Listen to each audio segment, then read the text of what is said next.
ಶ್ರೀ ಗಣಪತಿ ಶಾರದಾ ಗುರುಭ್ಯೋ ನಮಃ. ಯತ್ರ ಯೋಗೇಶ್ವರ ಕೃಷ್ಣೋ ಯತ್ರ ಪಾರ್ಥೋ ಧನುರ್ಧರಃ ತತ್ರ ಶ್ರೀ ವಿಜಯ ಭೂತಿರ್ತಿರುವಾಣೀತಿರ್ಮತಿರ್ಮಮ. ಶ್ರೋತೃಗಳಿಗೆ ಶ್ರೀ ಅಳಸಿಂಗರಾಚಾರ್ಯ ವಿರಚಿತ ಶ್ರೀ ವ್ಯಾಸ ಮಹರ್ಷಿ ಪ್ರಣೀತ ಶ್ರೀಮನ್ ಮಹಾಭಾರತದ ಭೀಷ್ಮ ಪರ್ವದ ಉಪಪರ್ವವಾದ ಭಗವದ್ಗೀತಾ ಪರ್ವದ 32ನೆಯ ಅಧ್ಯಾಯಕ್ಕೆ ಸ್ವಾಗತ. ಅಥ ಅಷ್ಟಮೋಧ್ಯಾಯಃ ಅಕ್ಷರ ಪರಬ್ರಹ್ಮ ಯೋಗಃ. ಇದು ಭಗವದ್ಗೀತೆಯಲ್ಲಿ ಅಕ್ಷರ ಪರಬ್ರಹ್ಮ ಯೋಗವೆಂಬ 8ನೆಯ ಅಧ್ಯಾಯವು. ಅರ್ಜುನ ಉವಾಚ ಕಿಂ ತತ್ ಬ್ರಹ್ಮ ಕಿಮಧ್ಯಾತ್ಮ ಕಿಂ ಕರ್ಮ ಪುರುಷೋತ್ತಮ ಅಧಿಭೂತಂಚ ಕಿಂ ಪ್ರೋಕ್ತಂ ಅಧಿದೈವಂ ಕಿಮುಚ್ಯತೆ. ಅರ್ಜುನನು ಹೇಳುವನು, ಪುರುಷೋತ್ತಮ, ನೀನು ಹೇಳಿದ ಬ್ರಹ್ಮವೆಂಬುದು ಯಾವುದು? ಅಧ್ಯಾತ್ಮವೆಂದರೇನು? ಕರ್ಮವಾವುದು? ಅಧಿಭೂತವಾವುದು? ಯಾವುದನ್ನು ಅಧಿದೈವವೆಂದು ಹೇಳುವರು? ಅಧಿಯಜ್ಞಂ ಕಥಂ ಕೋತ್ರ ದೇಹೇಸ್ಮಿನ್ ಮಧುಸೂದನ ಪ್ರಯಾಣ ಕಾಲೇ ಚ ಕಥಂ ಜ್ಞೇಯೋಸಿ ನಿಯತಾತ್ಮಭಿಃ. ಅಧಿಯಜ್ಞವೆಂಬುದು ಹೇಗೆ? ಈ ದೇಹದಲ್ಲಿ ಆ ಅಧಿಯಜ್ಞನೆಂಬುವನು ಯಾವನು? ಆತ್ಮನಿಗ್ರಹವುಳ್ಳವರಿಗೆ ಮರಣ ಕಾಲದಲ್ಲಿಯೂ ನಿನ್ನ ಸ್ಮರಣೆಯು ಬರುವುದು ಹೇಗೆ? ಶ್ರೀ ಭಗವಾನುವಾಚ ಅಕ್ಷರಂ ಬ್ರಹ್ಮ ಪರಮಂ ಸ್ವಭಾವೋಧ್ಯಾತ್ಮಮುಚ್ಯತೆ ಭೂತಭಾವೋದ್ಭವಕರಃ ವಿಸರ್ಗಃ ಕರ್ಮ ಸಂಜ್ಞಿತಃ. ಶ್ರೀಕೃಷ್ಣನು ಹೇಳುವನು, ಅರ್ಜುನ ಕೇಳು, ಉತ್ಕೃಷ್ಟವಾದ ಮತ್ತು ಶುದ್ಧವಾದ ಆತ್ಮ ಸ್ವರೂಪವೇ ಬ್ರಹ್ಮವು. ಅಧ್ಯಾತ್ಮವೆಂಬುದು ಪ್ರಕೃತಿ. ಸಮಸ್ತ ಭೂತಗಳ ಉತ್ಪತ್ತಿಗೆ ಕಾರಣವಾದ ಬೀಜಾವಾಪವೇ ಕರ್ಮವು. ಅಧಿಭೂತಂ ಕ್ಷರೋ ಭಾವಃ ಪುರುಷಶ್ಚಾಧಿದೈವತಂ ಅಧಿಯಜ್ಞೋಹಮೇವಾತ್ರ ದೇಹೇ ದೇಹಭೃತಾಂಬರ. ಓ ಪುರುಷ ಶ್ರೇಷ್ಠ, ಅಧಿಭೂತವೆಂದರೆ ನಾಶ ಹೊಂದತಕ್ಕ ಪ್ರಕೃತಿಯ ಪರಿಣಾಮ ರೂಪವಾದ ವಸ್ತುಗಳು. ಅಧಿದೈವತವೆಂದರೆ ಪುರುಷನು. ಈ ದೇಹಗಳಲ್ಲಿ ಸರ್ವಾರಾಧ್ಯ ನಾನೇ ಅಧಿಯಜ್ಞನು. ಅಂತಕಾಲೇ ಚ ಮಾಮೇವ ಸ್ವರನ್ ಮುಕ್ತ್ವಾ ಕಲೇವರಂ ಯಃ ಪ್ರಯಾತಿ ಸ ಮದ್ಭಾವಂ ಯಾಂತಿ ನಾಸ್ತ್ಯತ್ರ ಸಂಶಯಃ. ಪ್ರಾಣಾಂತ್ಯ ಕಾಲದಲ್ಲಿ ನನ್ನನ್ನೇ ಸ್ಮರಿಸುತ್ತಾ ಶರೀರವನ್ನು ಬಿಟ್ಟವನು ನನ್ನ ಸಾರೂಪ್ಯವನ್ನು ಹೊಂದುವನು, ಇದರಲ್ಲಿ ಸಂದೇಹವಿಲ್ಲ. ಯಂ ವಾಪಿ ಸ್ಮರನ್ ಭಾವಂ ತ್ಯಜತ್ಯಂತೆ ಕಲೇವರಂ ತಂತಮೇವೈತಿ ಕೌಂತೇಯ ಸದಾ ತದ್ಭಾವ ಭಾವಿತಃ. ಕೌಂತೇಯ, ಪುರುಷನು ಯಾವಾಗಲೂ ಒಂದು ವಸ್ತುವನ್ನೇ ನೆನೆಸಿಕೊಂಡಿದ್ದು ಅಂತ್ಯಕಾಲದಲ್ಲಿಯೂ ಅದೇ ಭಾವವನ್ನಿಟ್ಟಿದ್ದರೆ ಅವನು ತಿರುಗಿ ಅದೇ ರೂಪವನ್ನು ಹೊಂದುವನು. ತಸ್ಮಾತ್ ಸರ್ವೇಷು ಕಾಲೇಷು ಮಾಮನುಸ್ಮರಯುಧ್ಯ ಚ ಮಯ್ಯಾರ್ಪಿತಮನೋ ಬುದ್ಧಿಃ ಮಾಮೇ ವೈಶ್ಯಸ್ಯ ಸಂಶಯಂ. ಆದುದರಿಂದ ಅರ್ಜುನ, ನೀನು ಎಲ್ಲ ಕಾಲಗಳಲ್ಲಿಯೂ ನನ್ನನ್ನೇ ನೆನೆಸುತ್ತಿರು. ಆ ಭಾವದಿಂದಲೇ ಈಗ ಯುದ್ಧವನ್ನು ಮಾಡು. ಮನಸ್ಸನ್ನು ಬುದ್ಧಿಯನ್ನು ನನ್ನಲ್ಲಿಯೇ ನೆಲೆಗೊಳಿಸಿದ್ದರೆ ಕೊನೆಗೆ ನೀನು ನನ್ನನ್ನೇ ಸೇರುವುದರಲ್ಲಿ ಸಂದೇಹವಿಲ್ಲ. ಅಭ್ಯಾಸಯೋಗಯುಕ್ತೇನ ಚೇತಸಾ ನಾನ್ಯಗಾಮಿನಾ ಪರಮಂ ಪುರುಷಂ ದಿವ್ಯಂ ಯಾತಿ ಪಾರ್ಥಾನುಚಿಂತಯನ್. ಉಪವಾಸದಿಂದಲೂ ಧ್ಯಾನದಿಂದಲೂ ಕೂಡಿ ಬೇರೆ ವಿಷಯಕ್ಕೆ ತಿರುಗದ ಮನಸ್ಸಿನಿಂದ ಪರಮ ಪುರುಷನಾದ ನನ್ನನ್ನು ಚಿಂತಿಸತಕ್ಕವನು ನನ್ನನ್ನೇ ಹೊಂದುವನು. ಕವಿಂ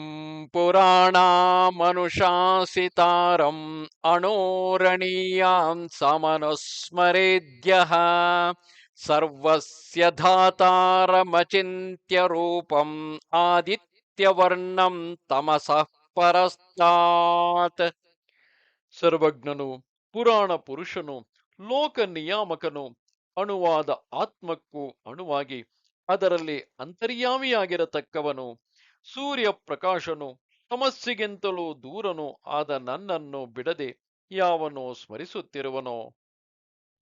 ಪ್ರಯಾಣ ಕಾಲೇ ಮನಸಾಚಲೇನ ಭಕ್ತ್ಯಾ ಯುಕ್ತೋ ಯೋಗ ಬಲೇನ ಚೈವ ಭ್ರುವೋರ್ಮಧ್ಯೆ ಪ್ರಾಣಮಾವೇಶ್ಯ ಸಮ್ಯಕ್ ಸತಂ ಪರಂ ಪುರುಷಮುಪೈತಿ ದಿವ್ಯಂ. ಅಂತಹವನು ಮರಣ ಕಾಲದಲ್ಲಿಯೂ ನಿಶ್ಚಲವಾದ ಮನಸ್ಸಿನಿಂದಲೂ ಭಕ್ತಿಯಿಂದಲೂ ಯೋಗ ಬಲದಿಂದಲೂ ಕೂಡಿದವನಾಗಿ ಹುಬ್ಬುಗಳ ನಡುವೆ ಪ್ರಾಣವನ್ನು ನಿಲ್ಲಿಸಿ ಆ ದಿವ್ಯ ರೂಪನಾದ ಪರಮ ಪುರುಷನನ್ನು ಸೇರುವನು. ಯದಕ್ಷರಂ ವೇದವಿದೋ ವದಂತಿ ವಿಶಂತಿ ಯದ್ಯತಯೋ ವೀತರಾಗಾಃ ಯದಿಚ್ಛಂತೋ ಬ್ರಹ್ಮಚರ್ಯಂ ಚರಂತಿ ತತ್ತೇ ಪದಂ ಸಂಗ್ರಹೇಣ ಪ್ರವಕ್ಷ್ಯೆ. ವೇದಜ್ಞರು ಯಾವುದನ್ನು ನಿತ್ಯ ವಸ್ತುವೆಂದು ಹೇಳುವರೋ, ಆಶಾರಹಿತರಾದ ಯತಿಗಳು ಯಾತರಲ್ಲಿ ಪ್ರವೇಶಿಸುವರೋ, ಯಾವುದನ್ನು ಕೋರಿ ಬ್ರಹ್ಮಚರ್ಯವನ್ನು ಸಾಧಿಸುವರೋ ಅಂತಹ ಪ್ರಾಪ್ಯ ವಸ್ತುವನ್ನು ನಿನಗೆ ಸಂಗ್ರಹವಾಗಿ ತಿಳಿಸುವೆನು. ಸರ್ವದ್ವಾರಾಣಿ ಸಂಯಮ್ಯ ಮನೋಹೃದಿ ನಿರುದ್ಧ್ಯ ಚ ಮೂರ್ಧ್ಯಾಧಾಯಾತ್ಮನಃ ಪ್ರಾಣಂ ಅಸ್ಥಿತೋ ಯೋಗಧಾರಣಾಂ. ಎಲ್ಲ ಇಂದ್ರಿಯಗಳನ್ನು ಅಡಗಿಸಿ ಮನಸ್ಸನ್ನು ಹೃದಯದಲ್ಲಿಯೇ ತಡೆದು ಪ್ರಾಣವನ್ನು ಶಿರಸ್ಸಿನಲ್ಲಿ ನಿಲ್ಲಿಸಿ ಯೋಗವೆಂಬ ನಿಶ್ಚಲವಾದ ಧ್ಯಾನವನ್ನು ಹಿಡಿಯಬೇಕು. ಓಮಿತ್ಯೇಕಾಕ್ಷರಂ ಬ್ರಹ್ಮ ವ್ಯಾಹರನ್ ಮಾಮನುಸ್ಮರನ್ ಯಃ ಪ್ರಯಾತಿ ತ್ಯಜಂ ದೇಹಂ ಸ ಯಾತಿ ಪರಮಾಂ ಗತಿಂ. ಓಂ ಎಂಬ ಒಂದೇ ಅಕ್ಷರ ರೂಪವಾದ ಮಂತ್ರವನ್ನು ಉಚ್ಚರಿಸುತ್ತಾ ಆ ಪ್ರಣವಕ್ಕೆ ವಾಚ್ಯನಾದ ನನ್ನನ್ನು ಸ್ಮರಿಸಿಕೊಂಡು ಯಾವನು ದೇಹವನ್ನು ಬಿಟ್ಟು ಹೋಗುವನೋ ಅವನು ಪರಮಗತಿಯನ್ನು ಹೊಂದುವನು. ಅನನ್ಯಚೇತಾಃ ಸತತಂ ಯೋ ಮಾಂ ಸ್ಮರತಿ ನಿತ್ಯಶಃ ತಸ್ಯಾಹಂ ಸುಲಭಃ ಪಾರ್ಥ ನಿತ್ಯಯುಕ್ತಸ್ಯ ಯೋಗಿನಃ. ಪಾರ್ಥ, ಯಾವನು ಮನಸ್ಸನ್ನು ಇತರ ವಿಷಯಗಳಿಂದ ತಡೆದು ನಿತ್ಯವೂ ನನ್ನನ್ನು ಸ್ಮರಿಸುವನೋ ನಿತ್ಯೋಪಾಸಕನಾದ ಆ ಯೋಗಿಗೆ ನಾನು ಬಹು ಸುಲಭನು. ಮಾಮುಪೇತ್ಯ ಪುನರ್ಜನ್ಮ ದುಃಖಾಲಯಮಶಾಶ್ವತಂ ನಾಪ್ನುವಂತಿ ಮಹಾತ್ಮಾನಃ ಸಂಸಿದ್ಧಿಂ ಪರಮಾಂ ಗತಾಃ. ಯೋಗದಿಂದ ಉತ್ತಮ ಸಿದ್ಧಿಯನ್ನು ಹೊಂದಿದ ಮಹಾತ್ಮರು ನನ್ನನ್ನು ಸೇರಿದ ಮೇಲೆ ದುಃಖಾಸ್ಪದವೂ ಅಸ್ಥಿರವೂ ಆದ ಪುನರ್ಜನ್ಮವನ್ನು ಹೊಂದಲಾರರು. ಆ ಬ್ರಹ್ಮ ಭುವನಾಲ್ಲೋಕಾಃ ಪುನರಾವರ್ತಿನೋರ್ಜುನ ಮಾಮುಪೇತ್ಯತು ಕೌಂತೇಯ ಪುನರ್ಜನ್ಮ ನ ವಿದ್ಯತೆ. ಅರ್ಜುನ, ಬ್ರಹ್ಮಲೋಕದವರೆಗೆ ಯಾವ ಲೋಕಕ್ಕೆ ಹೋದರೂ ಅವರಿಗೆ ತಿರುಗಿ ಪುನರ್ಜನ್ಮವುಂಟು. ನನ್ನನ್ನು ಹೊಂದಿದವರಿಗೆ ಪುನರ್ಜನ್ಮವಿಲ್ಲ. ಸಹಸ್ರಯುಗ ಪರ್ಯಂತಂ ಅಹರ್ಯತ್ ಬ್ರಹ್ಮಣೋ ವಿದುಃ ರಾತ್ರಿಂ ಯುಗ ಸಹಸ್ರಾಂತಾಂ ತೇಹೋ ರಾತ್ರವಿದೋ ಜನಾಃ. ಅಹೋರಾತ್ರಗಳೆಂಬ ಕಾಲ ಪ್ರಮಾಣವನ್ನು ತಿಳಿದವರು 4 ಯುಗಗಳು 1000 ಸಾರಿ ತಿರುಗಿ ಬಂದರೆ ಬ್ರಹ್ಮನಿಗೆ ಒಂದು ಹಗಲೆಂದು, ಅಷ್ಟೇ ಕಾಲ ಪ್ರಮಾಣವು ಅವನಿಗೆ ರಾತ್ರಿ ಎಂದು ಹೇಳುವರು. ವ್ಯಕ್ತಾದ್ವ್ಯಕ್ತಯಃ ಸರ್ವಾಃ ಪ್ರಭವಂತ್ಯಹರಾಗಮೇ ರಾತ್ರ್ಯಾಗಮೇ ಪ್ರಲೀಯಂತೆ ತತ್ರೈವಾವ್ಯಕ್ತ ಸಂಜ್ಞಕೆ. ಬ್ರಹ್ಮನಿಗೆ ಹಗಲಿನ ಆರಂಭದಲ್ಲಿ ಪ್ರಕೃತಿ ರೂಪನಾದ ಅವನಿಂದಲೇ ಈ ಲೋಕಗಳೆಲ್ಲ ಉತ್ಪನ್ನವಾಗಿ ಅವನಿಗೆ ಹಗಲು ಕಳೆದು ರಾತ್ರಿಯು ಆರಂಭಿಸುವಾಗ ಎಲ್ಲವೂ ಅವನಲ್ಲಿಯೇ ಲಯ ಹೊಂದುವವು. भूतग्रामः स एवायं भूत्वा भूत्वा प्रलीयते रात्र्यागमे वशः पार्थ प्रभवत्यः रागमे. ಪಾರ್ಥ, ಹೀಗೆ ಪ್ರಾಣಿ ವರ್ಗಗಳು ಕರ್ಮವಶವಾಗಿ ಹುಟ್ಟಿ ಹುಟ್ಟಿ ಸಾಯುತ್ತಿವೆ. ಬ್ರಹ್ಮನಿಗೆ ಹಗಲಾದರೆ ಹುಟ್ಟಿ ರಾತ್ರಿಯಾದೊಡನೆ ಸಾಯುವವು. परस्तस्मात्तु भावोऽन्यः अव्यक्तो व्यक्तात् सनातनः यः स सर्वेषु भूतेषु नश्यत्सु न विनश्यति. ಈ ಪ್ರಕೃತಿಗಿಂತಲೂ ಬೇರೆಯಾಗಿ ಸಮಸ್ತ ವಸ್ತುಗಳು ನಶಿಸಿದರು ತಾನು ನಶಿಸದೆ ಶಾಶ್ವತನಾಗಿ ಯಾವ ಪ್ರಮಾಣಗಳಿಂದಲೂ ತಿಳಿಯಲು ಸಾಧ್ಯವಲ್ಲದ ಆತ್ಮನೆಂಬ ವಸ್ತುವು ಬೇರೆಯಾಗಿರುವುದು. अव्यक्तोऽक्षर इत्युक्तः तमाहुः परमां गतिं यं प्राप्य न निवर्तन्ते तद्धाम परमं मम. ಅವ್ಯಕ್ತನೆಂದು ನಿತ್ಯನೆಂದು ಹೇಳಲ್ಪಡುವ ಆತ್ಮನ ನಿಜ ರೂಪವಾವುದೋ ಅದೇ ಪ್ರಧಾನವಾದ ಉತ್ತಮ ಗತಿ ಎನ್ನುವರು. ಯಾವುದನ್ನು ಹೊಂದಿದ ಮೇಲೆ ಅವರಿಗೆ ಪುನರ್ಜನ್ಮವಿಲ್ಲವೋ ಅದು ನನ್ನ ಮುಖ್ಯ ಸ್ಥಾನವು. पुरुषः स परः पार्थ भक्त्या लभ्यस्त्वनन्यया यस्यान्तस्थानि भूतानि येन सर्वमिदं ततम्.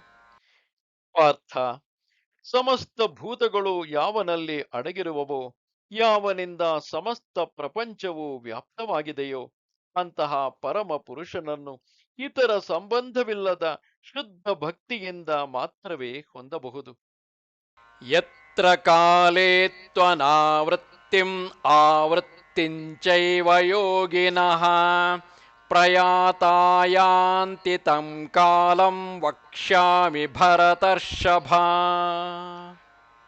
ಓ ಭರತರ್ಷಭ, ಯೋಗಿಗಳು ಯಾವ ಮಾರ್ಗದಿಂದ ಹೋದರೆ ಪುನರ್ಜನ್ಮವನ್ನು ಮತ್ತು ಜನ್ಮರಾಹಿತ್ಯವನ್ನು ಪಡೆಯುವರೋ ಆ ಎರಡು ಮಾರ್ಗಗಳನ್ನು ತಿಳಿಸುವೆನು ಕೇಳು.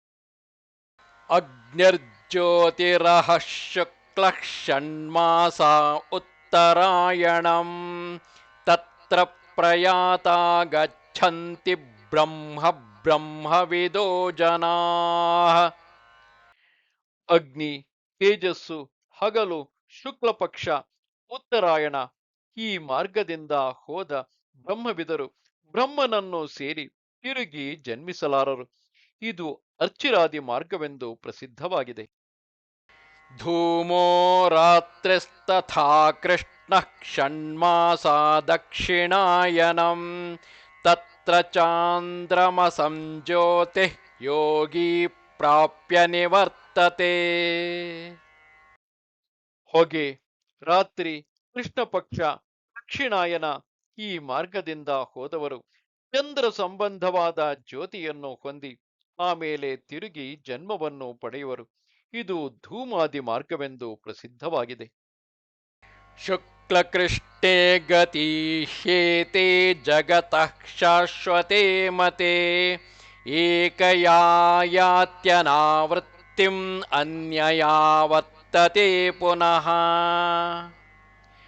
ಶುಕ್ಲ ಕೃಷ್ಣ ಗತಿಗಳೆಂದು ಕರೆಯಲ್ಪಡುವ ಈ ಎರಡು ಮಾರ್ಗಗಳು ಲೋಕಕ್ಕೆ ಶಾಶ್ವತಗಳೆಂದು ವೇದಗಳಲ್ಲಿ ಹೇಳಲ್ಪಟ್ಟಿದ್ದರು. ಒಂದರಲ್ಲಿ ಪುನರ್ಜನ್ಮವಿಲ್ಲ, ಮತ್ತೊಂದರಲ್ಲಿ ಪುನರ್ಜನ್ಮ ಉಂಟು.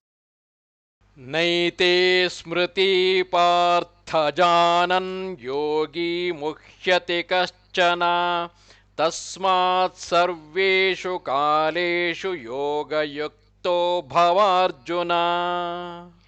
ಪಾರ್ಥ, ಈ ಮಾರ್ಗಗಳೆರಡನ್ನು ತಿಳಿದ ಯೋಗಿಯು ಯಾವನು ಭ್ರಾಂತಿಗೀಡಾಗನು. ಆದುದರಿಂದ ಅರ್ಜುನ, ನೀನು ಸರ್ವಕಾಲಗಳಲ್ಲಿಯೂ ಅರ್ಚಿರಾದಿ ಗತಿಗಳನ್ನೇ ಚಿಂತಿಸುವ ಯೋಗವನ್ನು ಹಿಡಿ. वेदेषु यज्ञेषु तपस्सु चैव दानेषु यत्पुण्यफलं प्रदिष्टम् अत्येति तत्सर्वमिदं विदित्वा ವಿದಿತ್ವಾ ಯೋಗಿ ಪರಂ ಸ್ಥಾನಮುಪೈತಿ ಚಾದ್ಯಂ. ಇದನ್ನು ತಿಳಿದ ಯೋಗಿಯೇ ಅಧ್ಯಯನ, ಯಜ್ಞ, ದಾನ, ತಪಸ್ಸುಗಳಲ್ಲಿ ಯಾವ ಯಾವ ಪುಣ್ಯ ಫಲಗಳು ಹೇಳಲ್ಪಡುವವೋ ಅವೆಲ್ಲವನ್ನೂ ಮೀರಿದ ಉತ್ತಮ ಸ್ಥಾನವನ್ನು ಹೊಂದುವನು. ಓಂ ತತ್ಸದಿತಿ ಶ್ರೀಮದ್ಭಗವದ್ಗೀತಾಸು ಉಪನಿಷತ್ಸು ಬ್ರಹ್ಮವಿದ್ಯಾಯಾಂ ಯೋಗಶಾಸ್ತ್ರೇ ಶ್ರೀಕೃಷ್ಣಾರ್ಜುನ ಸಂವಾದೆ ಅಕ್ಷರಪರಬ್ರಹ್ಮಯೋಗೋ ನಾಮ ಅಷ್ಟಮೋಧ್ಯಾಯಃ. ಇದು ಭಗವದ್ಗೀತೆಯಲ್ಲಿ ಅಕ್ಷರ ಪರಬ್ರಹ್ಮ ಯೋಗವೆಂಬ 8ನೆಯ ಅಧ್ಯಾಯವು. ಇದು ಭೀಷ್ಮ ಪರ್ವದ 32ನೆಯ ಅಧ್ಯಾಯವು. ನಮಸ್ತೆ ಶಾರದೆ ದೇವಿ ಕಾಶ್ಮೀರ ಪುರವಾಸಿನಿ ತ್ವಾಮಹಂ ಪ್ರಾರ್ಥಯೇ ನಿತ್ಯಂ ವಿದ್ಯಾದಾನಂಚ ದೇಹಿಮೆ. ನಮಸ್ಕಾರ.